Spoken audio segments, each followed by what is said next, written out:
Pham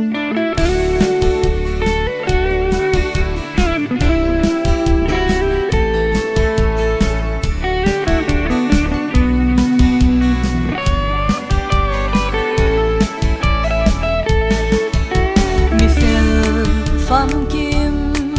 kyang lim na pathia swal na nei lo kalal liang vai ro rel na ma a ngoi ringi thiam thu sai ve lo kalal iswa mangai na kha kalal iswa anun na hlana mangai te ta thu thung ro pui ta min siam sakna golgotha a pham malo chang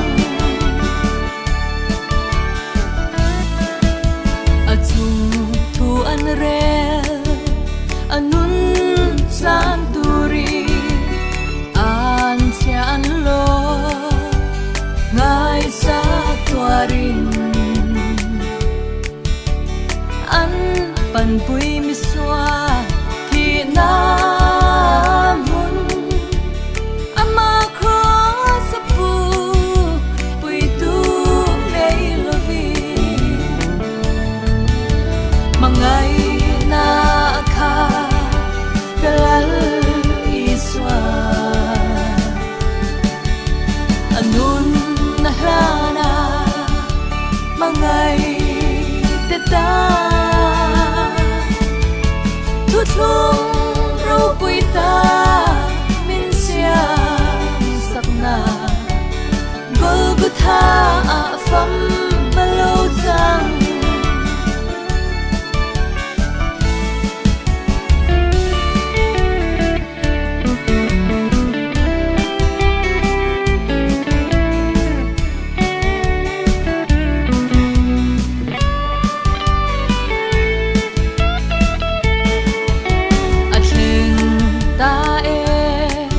golgotha lu mun kil na tua thin an ren crossu an khai kang ta ava na el se na thu an cham rom si pai ten mangai na kha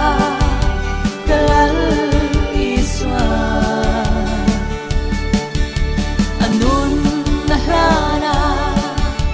mangai te ta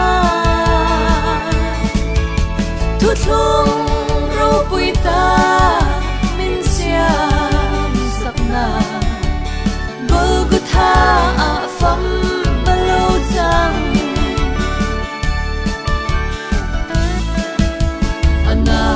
ka an chun thi sen le tui swal ten phai na alo chwa ka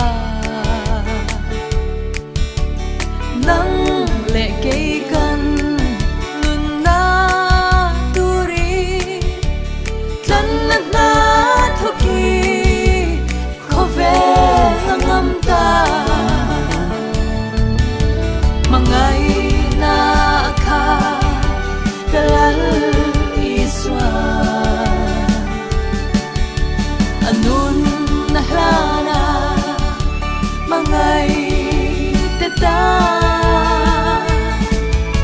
thu thung ro pui ta min siam sapna golgotha